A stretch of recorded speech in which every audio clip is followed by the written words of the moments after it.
Hello students. तो आज अपन यहाँ पे यूनिट नंबर 3 और चैप्टर नंबर 4 स्टार्ट करेंगे, जिसका नाम होगा magnetic effects of electric current, मतलब विद्युत धारा के चुंबकीय प्रभाव। तो यहाँ पे मैंने लिख दिया magnetic effects of electric current, विद्युत धारा के चुंबकीय प्रभाव। ये आपका चैप्टर नंबर 4 है, आपका हो गया है। अब इसके अंदर अपन यहाँ पे आपको स्पष्ट नाम से पता चल रहा है कि इलेक्ट्रिक करंट के कारण मैग्नेटिक इफेक्ट कौन कौन से मैग्नेटिक इफेक्ट्स होंगे, ये यहाँ पे अपन इसके अंदर स्टडी करने वाले हैं। तो यहाँ पे जो फर्स्ट टॉपिक है उससे क्लियर हो जाएगा। तो फर्स्ट टॉपिक है वो वेरी इंपॉर्टेंट है, क्योंकि पूरे चैप्टर का बेस यही रहेगा। तो ध्यान से देखना, यहाँ पे बहुत ही सिंपल सा टॉपिक है।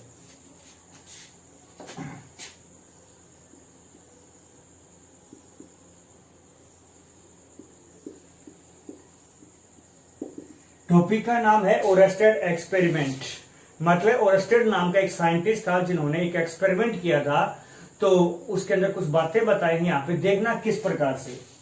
यहां पे इसने क्या किया, एक वायर लिया ए और बी, और उसको किसी इलेक्ट्रिक सर्किट के अंदर कनेक्ट कर दिया इस प्रकार से। ये की हो गई है, ठीक है कि नहीं है। और यहां पे जो वायर लिया है ना, इसके पास में एक मैग्नेटिक नीडल रख दी है।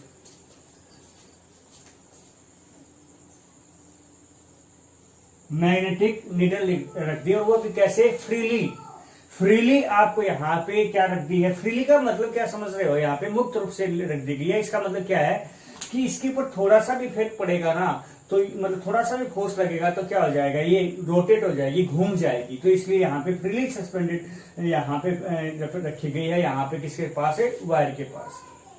इस एक्सपेरिमेंट को करने से पहले मैं आपको एक बात बता देता हूं कि कोई भी मैग्नेट होता है ना, वो हमेशा इफेक्टेड होता है किसके द्वारा, मैग्नेटिक फील्ड के द्वारा। कोई यहाँ पे कोई दूसरा मैग्नेटिक फील्ड आएगा ना, उसी के कारण कोई मैग्नेट इफेक्टेड हो सकता है। मतलब सीधी सी बात है, एक मैग्नेट के ऊपर कौन फोर्स लगा सकता है, सिर्फ मैग्नेटिक फील्ड ही फोर्स लगा सकता है। अदरवाइज उसके ऊपर कोई भी और दूसरी इलेक्ट्रिक फील्ड या कोई भी दूसरी चीज उसके ऊपर फोर्स नहीं लगा सकती। ये बात अपने को पहले से क्लियर करनी है। अब देखिए यहाँ पे, परंतु आप तो कई बार बच्चे ये क्वेश्चन कर सकते हैं, जैसे मान लीजिए आपके पास मैग्नेट है और यहाँ पे इसके पास में कोई आयरन रोड लेके आऊं तो भी तो ये हिल जाएगा ना। तो आप कहोगे सर कि यहाँ पे दूसरा मैग्नेटिक फील्ड तो नहीं आया, आयरन रोड आने से ही क्या हो गई, ये घूम गई। नहीं, एक्चुअल में रियल में क्या हुआ, यहाँ पे कंसेप्ट समझने की कोशिश करना। जैसे ये मैग्नेट है, इसके चारों तरफ क्या है, मैग्नेटिक फील्ड है। तो यहाँ पे मान लीजिए मैंने क्या कहा कि ये मैग्नेट है और इसके चारों तरफ क्या है, यहाँ पे मैग्नेटिक फील्ड है यहाँ पे, ठीक है कि नहीं है। और जैसे कोई यहाँ पे आयरन रोड आई इस मैग्नेटिक फील्ड के अंदर, जैसे मैग्नेटिक फील्ड के अंदर आएगी तो ये क्या हुई, मैग्नेटाइज हो गई है आयरन रोड। मैग्नेटाइज होने का मतलब ये खुद भी एक क्या बन गई है कि मैग्नेट बन गई, खुद भी एक मैग्नेट बन गई है। तो इसके चारों तरफ इसका खुद का भी तो क्या हो गया कि मैग्नेटिक फील्ड हो गया। तो यहाँ पे इसके अलावा किसी दूसरे का मैग्नेटिक फील्ड आ गया कि नहीं आ गया, उसके कारण इसके ऊपर क्या लगता है, फोर्स लगता है। तो सीधी सी बात है कि कोई भी मैग्नेट है उसके ऊपर फोर्स कौन लगा सकता है, कोई दूसरा मैग्नेटिक फील्ड ही लगा सकता है। अदरवाइज उसके ऊपर किसी प्रकार का कोई फोर्स नहीं लग सकता। ये बात ऑलरेडी हमें पता होनी चाहिए। अब देखिए, अब ओरेस्टेड ने क्या किया, जो अरेंजमेंट आपके सामने इस प्रकार से कर दी गई है। तो यहाँ पे 2-3 पॉइंट नोट कर रहा है। सबसे पहला पॉइंट क्या है, के क्या है यहाँ पे, के का मतलब की क्या है, यहाँ पे ओपन है। ओपन का मतलब क्या है कि करंट की वैल्यू कितनी है, 0, मतलब वायर के अंदर कोई करंट फ्लो नहीं कर रहा है। तो वायर के अंदर कोई करंट फ्लो नहीं कर रहा है, तो इसने क्या नोट किया कि यहाँ पे not effect the magnetic needle. Magnetic needle के ऊपर कोई इफेक्ट नहीं पड़ेगा, मतलब जैसे है वैसे के वैसे रखी रहेगी। मतलब don't deflect the magnetic needle, ये भी लिख सकते हो आप, ठीक है नहीं है। मतलब आपका जो चुंबकीय सुई, आपको मैग्नेटिक नीडल का मतलब चुंबकीय सुई आपने जो रखी है इसके ऊपर कोई प्रभाव नहीं पड़ेगा। पहला पॉइंट आपका ये हो गया। दूसरा पॉइंट क्या कह रहा है, जैसे इसके अंदर मतलब के को क्या करेंगे, क्लोज करेंगे। के को क्लोज करने का मतलब अब की बार आई की वैल्यू 0 नहीं होगी, मतलब इसके अंदर क्या होगा, करंट फ्लो करने लग जाएगा। इसने देखा कि जैसे ही करंट फ्लो किया, मैग्नेटिक नीडल ने क्या कर दिया, डिफ्लेक्शन शो कर दिया है। तो यहाँ पे डिफ्लेक्ट हो गई है क्या, deflect the magnetic needle. Magnetic needle है वो क्या हो गई है, डिफ्लेक्ट हो गई है। मतलब कैसे, इस प्रकार से, मान लीजिए इस प्रकार से आपके यहाँ पे डिफ्लेक्टेड हो गई, डॉटेड लाइन से शो कर रखा हूं, एन ऊपर हो गया और ऐसे नीचे हो गया, इस प्रकार से यूं घूम गई है। 2 पॉइंट हो गए। तीसरा पॉइंट, अब यहाँ पे सेकंड पॉइंट पे अपन एक बात समझ रहे हैं कि जैसे वायर के अंदर करंट फ्लो किया तो उसके पास में रखी मैग्नेटिक नीडल क्या हो गई, डिफ्लेक्ट हो गई। डिफ्लेक्ट होने का मतलब एक बात यहाँ पे क्लियर है कि जैसे मैग्नेटिक फील्ड प्रोड्यूस हो गया होगा, हुआ है तो यहाँ पे मैग्नेटिक नीडल क्या हो गया, डिफ्लेक्ट हो गया, अदरवाइज तो हो ही नहीं सकती है। इसका मतलब करंट में जो वायर होता है कोई भी, उसमें जैसे करंट फ्लो करता है उसके चारों तरफ मैग्नेटिक फील्ड क्या हो जाता है, प्रोड्यूस हो जाता है। जो चैप्टर का नाम भी था अपना कि इलेक्ट्रिक के करंट के कारण क्या हो गया, मैग्नेटिक फील्ड प्रोड्यूस हो गया। तो ये इस एक्सपेरिमेंट के द्वारा यहाँ पे क्या शो हो रहा है, किसी वायर के अंदर करंट फ्लो करवाते हैं तो उसके चारों तरफ क्या हो जाता है, मैग्नेटिक फील्ड प्रोड्यूस हो जाता है, अदरवाइज ये मैग्नेटिक नीडल क्या नहीं होती, डिफ्लेक्टेड नहीं होती। ठीक है कि नहीं है। तीसरे नंबर पे बात, तीसरे नंबर पॉइंट पे क्या कहता है यहाँ पे, तीसरे नंबर पॉइंट के ऊपर देखिए, तीसरे नंबर पॉइंट पे क्या कह रहा है कि अपन यहाँ पे क्या काम करते हैं, जो आपने वायर लिया है ना ए बी, इसमें जो आपने कनेक्ट किया है, अब की बार इसका कनेक्शन क्या कर देते हैं, उल्टा कर देते हैं।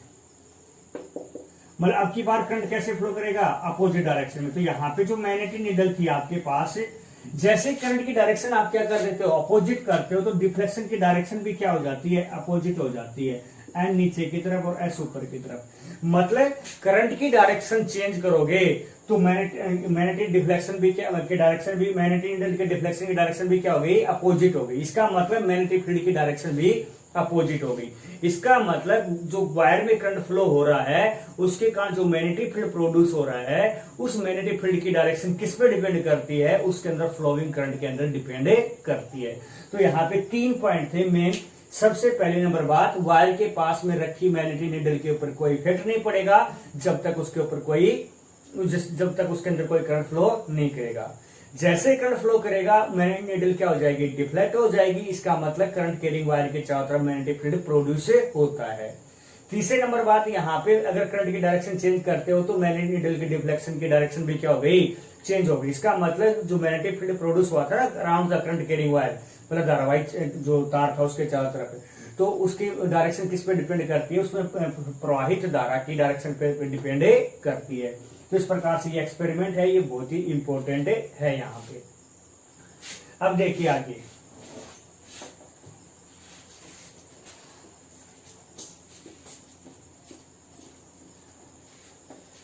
उसके बाद यहाँ पे एक रूल आता है, right hand rule. Right hand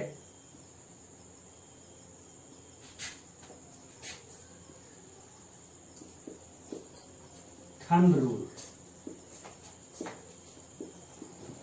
दाएं हाथ के अंगूठे का नियम। सबसे पहली बात यह है कि राइट हैंड थंब रूल अपन पढ़ते ही क्यों हैं, क्यों, क्योंकि कोई वायर होता है उसमें जब करंट फ्लो करवाते हैं, तो अभी हमने पढ़ा ओरस्टेड एक्सपेरिमेंट से, उसके चारों तरफ क्या प्रोड्यूस हो जाता है, मैग्नेटिक फील्ड। ठीक है, जैसे वायर इसके अंदर करंट फ्लो करवाओगे तो उसके चारों तरफ क्या प्रोड्यूस हो जाएगा, मैग्नेटिक फील्ड। तो उस मैग्नेटिक फील्ड की डायरेक्शन को बताने के लिए हम यहाँ पे कौन सा रूल पढ़ते हैं, राइट हैंड थंब रूल पढ़ते हैं। ठीक है कि नहीं है। तो इसका मतलब क्या लिख दोगे, this rule tells about the direction of magnetic field produce around the current carrying wire. मतलब किसी धारावाही चालक के चारों तरफ उत्पन्न चुंबकीय क्षेत्र की दिशा बताने के लिए यहाँ पे इस नियम को पढ़ा जाता है, या ये नियम बताता है। कैसे बताता है, कह रहा है कि आपका राइट हैंड का जो थंब है ना, वो किधर होना चाहिए, along the direction of current. जैसे वायर है, इसमें करंट कैसे फ्लो कर रहा है, ऊपर की तरफ, तो आपका अंगूठा किधर होना चाहिए, ऊपर की तरफ। तब आपका जो फिंगर्स हैं आपका, उनका जो कर्वेचर बनता है, उस कर्वेचर किसकी डायरेक्शन बताता है, हमेशा जो उसके चारों तरफ मैग्नेटिक फील्ड की डायरेक्शन बताएगा। मतलब according to this rule, when thumb of right hand along the direction of a electric current flowing in the wire, then curvature of the finger represent the direction of a magnetic field। तो मतलब जो curvature है fingers का, वो क्या बताएगा आपको, यहाँ पे करंट के मैग्नेटिक फील्ड की डायरेक्शन बताएगा। जैसे देखिए, जैसे वायर है, इसमें करंट कैसे फ्लो कर रहा है, ऊपर की तरफ। तो आप यहाँ पे थंब करोगे तो यहाँ पे मैग्नेटिक फील्ड कैसे हुआ, यू हुआ, देख लीजिए चाहे। तो यहाँ पे जो मैग्नेटिक फील्ड कैसे हुआ, इस प्रकार से प्रोड्यूस हुआ। तो यहाँ पे डायरेक्शन कैसे हो गई है, एंटी क्लॉकवाइज। अगर आपका करंट की डायरेक्शन कैसे होती, नीचे की तरफ होती, तो अंगूठा ऐसे होता था, आपकी फिंगर्स ऐसे आती, तो यहाँ पे डायरेक्शन कैसे हो जाती, क्लॉकवाइज हो जाती। तो इस प्रकार से हमें यहाँ पे डायरेक्शन पता चलता है इस रूल्स के द्वारा। ठीक है कि नहीं। अपन यहाँ पे डायरेक्शन बताने के लिए हमारे पास क्या है, यहाँ पे एक और रूल भी होता है, स्क्रू रूल।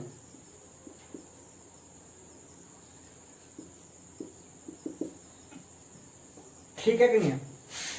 स्क्रू रूल के अंदर सिर्फ ये दोनों एक हिसाब से देखा जाए तो राइट हैंड थंब रूल और स्क्रू रूल दोनों एक ही हैं। क्योंकि जब अपन क्या करते हैं, स्क्रू को क्या करते हैं, लगाते हैं, तो जो स्क्रू के जो मोशन की डायरेक्शन है, स्क्रू के मोशन के, जैसे मान लीजिए ये स्क्रू है, अपन इसको ऐसे घुमाते हैं, तो जो स्क्रू के मोशन की डायरेक्शन, मोशन की तरफ आगे की तरफ जाएगा। तो आपका जो अंगूठा है किधर होना चाहिए, in the direction of motion of screw, screw के मोशन की डायरेक्शन की तरफ।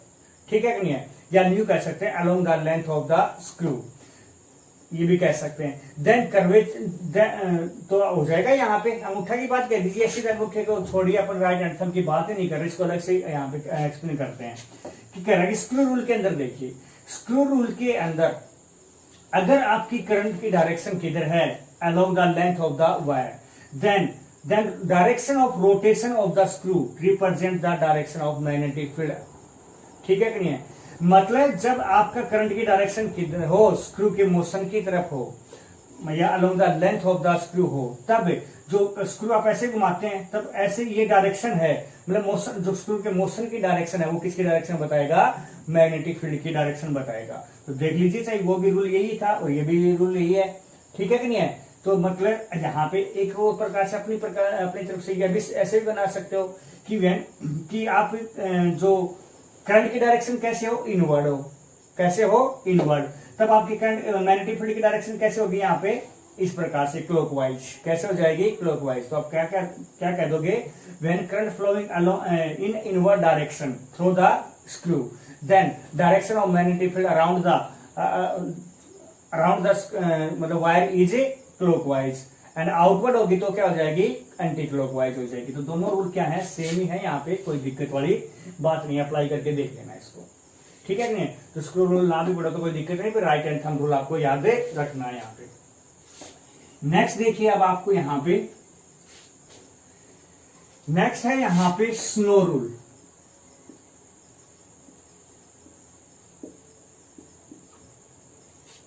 स्नो रूल क्या है यहाँ पे, स्नो रूल का मतलब यहाँ पे क्यों पढ़ रहे हैं, अभी अभी हमने देखा कि किसी वायर के पास में कोई मैग्नेटिक नीडल रखी जाती है, कोई मैग्नेटिक नीडल रखी जाती है, तो वो क्या हो जाती है, डिफ्लेक्ट हो जाती है। तो कौन सी डायरेक्शन में डिफ्लेक्ट होगी, ये बात बताने के लिए यहाँ पे रूल पढ़ा जाता है। तो मतलब this rule tells about the direction of deflection of magnetic needle place near the current carrying wire. मतलब किसी करंट कैरिंग वायर के पास में कोई नीडल रख दी जाती है तो उसके डिफ्लेक्शन की डायरेक्शन क्या होगी, तो ये बात यहाँ पे बताता है। तो क्या बताता है यहाँ पे, इस नाम से इस क्वेश्चन का आंसर है, जब करंट मतलब इलेक्ट्रिक करंट कहां से कहां फ्लो करे, साउथ से नॉर्थ, कहां से कहां, साउथ से नॉर्थ फ्लो करे। ठीक है कि नहीं है। तब जो डिफ्लेक्शन डायरेक्शन जो होगी, डायरेक्शन ऑफ डिफ्लेक्शन किधर होगी, यहाँ पे किधर होगी, यहाँ पे वेस्ट की तरफ। नॉर्थ जो डायरेक्शन है वो नॉर्थ पोल है, डिफ्लेक्शन ऑफ नॉर्थ पोल, कौन सा पोल है, नॉर्थ पोल डिफ्लेक्ट हो जाएगा किधर है, वेस्ट की तरफ।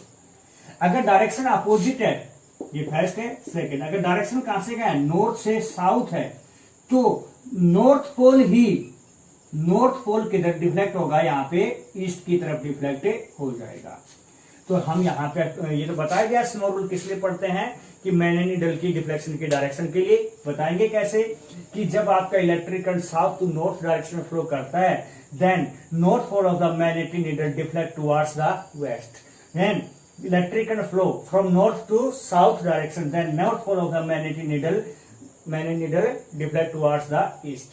तो इस प्रकार से रूल्स हैं यहाँ पे डायरेक्शन के लिए, जो ओरस्टेड एक्सपेरिमेंट में हमने दिखाए थे। अब यहाँ पे एक रूल और आता है, पाम रूल।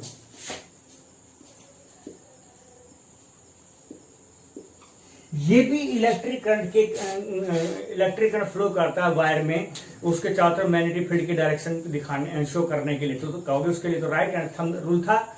नहीं, वो राइट हैंड थंब रूल तो एक स्ट्रेट वायर के लिए था, परंतु ये रूल किसके लिए बताया है? एक सर्किल के लिए, रिंग की फॉर्म में हो तब आपके करंट की डायरेक्शन क्या होगी। जैसे मान लीजिए ऐसे हो तो सेम है, मगर आपका क्या फर्क है? जो राइट हैंड थंब रूल था ना, उसका जस्ट अपोजिट है।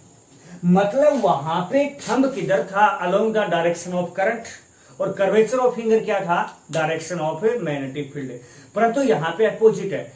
कर्वेचर ऑफ फिंगर कैसे हो? Along the direction of flowing electric current. तब थंब किसकी डायरेक्शन बताएगा? मैग्नेटिक फील्ड की डायरेक्शन बताएगा। तो जस्ट अपोजिट हो गया है यहाँ पे राइट हैंड थंब रूल के। ठीक है कि नहीं है? मतलब अपोजिट है इसके, किसके? Opposite to right hand thumb rule के। मतलब राइट हैंड थंब रूल में थंब बताता था करंट की डायरेक्शन, कर्वेचर ऑफ फिंगर से डायरेक्शन ऑफ मैग्नेटिक फील्ड, परंतु उसमें जस्ट अपोजिट है। तो यहाँ पे लगाओगे कर्वेचर ऑफ फिंगर्स, तो डायरेक्शन किधर होगी? यहाँ पे ऊपर की तरफ होगी। इस प्रकार से करंट की, ये मैग्नेटिक फील्ड की डायरेक्शन होगी। ठीक है कि नहीं? तो ये कुछ रूल्स थे यहाँ पे, आपको जो रेस्टेड एक्सपेरिमेंट से रिलेटेड थे। तो ये बेसिक था इस चैप्टर का, ये हर बात आपको यहाँ पे याद रखनी होगी। अब उसके बाद आता है यहाँ पे मैग्नेटिक फील्ड।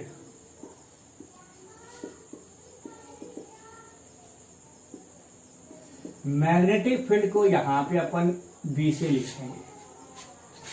आपको बता देता हूं कि मैग्नेटिक फील्ड अपन सिंपल कह सकते हैं किसी मैग्नेट के चारों तरफ का वो फील्ड, या फिर मैग्नेट के अलावा अपन क्या कह सकते हैं? किसी करंट कैरिंग वायर के चारों तरफ का फील्ड। क्यों? क्योंकि अभी हमने पढ़ा कि करंट कैरिंग वायर भी तो एक मैग्नेट की तरह बिहेव करता है, क्योंकि उसके चारों तरफ भी तो क्या होता है? मैग्नेटिक फील्ड होता है। तो अपन क्या कह सकते हैं? स्पेस अराउंड ए मैग्नेट और current carrying wire in which its effect is experienced bye A other magnet या बाय ए टेस्ट मैग्नेट। मतलब किसी चुंबक के चारों तरफ या किसी धारावाही चालक के चारों तरफ का वह क्षेत्र जिसमें उसके प्रभाव को, उसका प्रभाव का मतलब आकर्षण या प्रतिकर्षण बल को किसी दूसरे प्रेक्षण चुंबक के द्वारा महसूस किया जाता है, उसे अपन चुंबकीय क्षेत्र कहते हैं। ठीक है कि नहीं है? और इसको यहाँ पे किससे रिप्रेजेंट करते हैं? बी से रिप्रेजेंट करते हैं।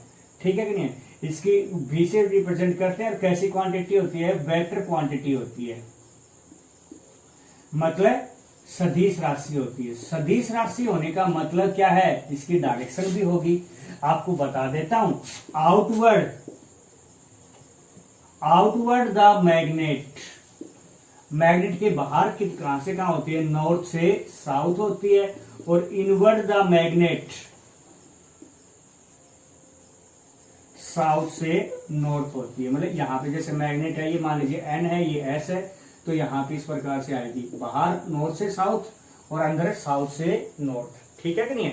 तो बाकी आगे पढ़ेंगे, आपको डिटेल में बताएंगे, आगे नेक्स्ट चैप्टर आएगा उसमें पूरा डिटेल से पढ़ेंगे। इसके अंदर यहाँ पे सिर्फ इतना ही है। ठीक है कि नहीं? तो यहाँ पे आपकी ये वेक्टर क्वांटिटी बता दी और डायरेक्शन बता दी है। और इसकी यूनिट क्या होती है? टेस्ला होती है, जिसको अपन किससे लिखते हैं? टी से लिखते हैं। ऐसा यूनिट होती है। और अगर सीजिस की बात करोगे तो क्या होती है? गाउस होती है। गाउस को किससे लिखते हैं? यहाँ पे जी से लिखते हैं। 1 टेस्ला के अंदर कितने होते हैं? 10⁴ गाउस होते हैं। ये इसकी यूनिट होती है, किसकी? मैग्नेटिक फील्ड की। ठीक है कि नहीं? नेक्स्ट टॉपिक देखिए, मैग्नेटिक फील्ड का मतलब चुंबकीय क्षेत्र। अब यहां पे नेक्स्ट टॉपिक का नाम रहेगा हमारे पास मैग्नेटिक फोर्स, चुंबकीय बल। कह रहा है कि कोई मैग्नेटिक फील्ड है। क्या है? कोई मैग्नेटिक फील्ड है और उसके अंदर कोई चार्ज पार्टिकल मूव कर रहा है, तो उसके ऊपर एक फोर्स लगता है और उसी फोर्स को अपन यहाँ पे क्या बोल देते हैं? मैग्नेटिक फोर्स बोलते हैं। तो क्या बोलोगे यहाँ पे? A force acting on a moving charge particle in a magnetic field is called a magnetic force. मतलब किसी चुंबकीय क्षेत्र में गतिमान चुंबकीय आवेशित कण के ऊपर लगने वाले बल को चुंबकीय बल कहते हैं। और वो चुंबकीय बल किस किस पे डिपेंड करता है, यहाँ पे 2-3 बातों पे डिपेंड करता है। कौन कौन सी बात पे? एक तो कितना चार्ज फ्लो कर रहा है, ज्यादा कर रहा है या कम कर रहा है, मतलब या तो 1 कूलम कर रहा है, 2 कूलम, ज्यादा कर रहा है तो ज्यादा, कम कर रहा है तो कम। दूसरा किसके ऊपर डिपेंड करता है? v sin थीटा, मतलब कितनी वेलोसिटी से कर रहा है और कितने एंगल से कर रहा है, दोनों बातों पे डिपेंड कर रहा है। तीसरा, मैग्नेटिक फील्ड की स्ट्रेंथ कम है या ज्यादा, ज्यादा है तो ज्यादा, कम है तो कम। तीनों को एक साथ लिखेंगे, यहाँ पे क्वेश्चन फर्स्ट, सेकंड और थर्ड, तो यहाँ पे लिख दोगे magnetic force is directly proportional to the magnitude of charge and magnetic field strength and v sin theta. V is a velocity and theta is angle between velocity of charged particle and a magnetic field. ठीक है कि नहीं है? तीनों के द्वारा अपन क्या करेंगे? By equation first, second and third, तो क्या आ जाएगा? F is directly proportional Q VB sin theta. आपको पता है किसी प्रोपोर्शनलिटी को हटाते हो तो क्या लगता है? कांस्टेंट लगता है, और यहाँ पे k की वैल्यू क्या होती है? 1 होती है in all system of unit में, ऑल सिस्टम ऑफ यूनिट के अंदर 1 ही होती, तो F इक्वल टू क्या आ गया? Q V B sine theta. ये आपके पास आंसर आ गया। इसको वेक्टर फॉर्म में लिखना चाहो तो क्या आ जाएगा? V क्रॉस B, इस प्रकार से। ठीक है कि नहीं? इसके ऊपर 3-4 क्वेश्चन बनते हैं 1-1 मार्क्स के, तो यहाँ पे वो तीनों चारों क्वेश्चन मैं आपको बताता हूं किस प्रकार से। पहला उसको केस के फॉर्म में लिख देते हैं।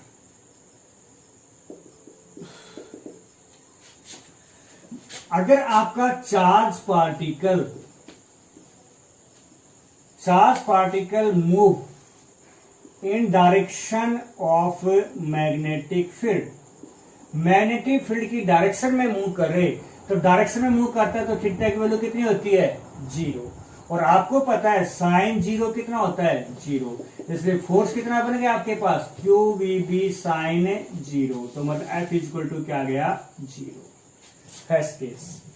दूसरा केस, सेकंड केस, मतलब charge particle move in direction था, यहाँ पे अब की बार क्या आ जाएगा? In perpendicular to magnetic field. Magnetic field की डायरेक्शन के कैसे हो? परपेंडिकुलर, मतलब मैग्नेटिक फील्ड ऐसे वो ऐसे मूव करे, तो परपेंडिकुलर केस में थीटा की वैल्यू कितनी होती है? 90 होती है, और आपको पता है साइन 90 कितना होता है? 1 होता है, तो आप इक्वल टू क्या बन गया? क्यू वी बी साइन 90, और sine 90 equal to Q V B, मतलब ये आपका मैक्सिमम फोर्स हो गया। कितना हो गया है? ये आपका 0, तो क्या हो गया? मिनिमम हो गया।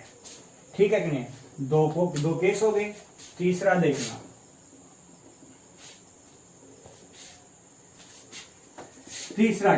तीसरा केस है यहाँ पे कि कैसे मूव करे? एंटी पैरेलल मूव करे। कैसे मूव करे? एंटी पैरेलल का मतलब मैग्नेटिक फील्ड ऐसे और चार्ज ऐसे मूव करे, वो आपकी अपोजिट डायरेक्शन में। तो अपोजिट डायरेक्शन के लिए एंगल कितना होता है? 180, और साइन 180 भी कितना होता है? 0। तो इस केस में भी आपका क्या आ जाएगा? Q V B sine 180। इस केस में भी फोर्स कितना होगा आपका? 0 होगा। ठीक है कि नहीं है? फोर्थ केस और बना लेते हैं एक, यहाँ पे charge particle at rest in magnetic field. Magnetic field के अंदर किस में हो? रेस्ट में हो। रेस्ट में होने का मतलब V की वैल्यू क्या आ गई यहाँ पे? 0, तो F की वैल्यू भी क्या आ गई है? 0, क्योंकि फॉर्मूला क्या होता है? Q V B sine theta, तो V की वैल्यू 0 होती है। इस केस में भी आपका फोर्स क्या हो गया? 0 हो जाता है। ठीक है, तो आज के लिए इतना काफी है स्टूडेंट्स, आगे अपन कल पढ़ते हैं। Okay students.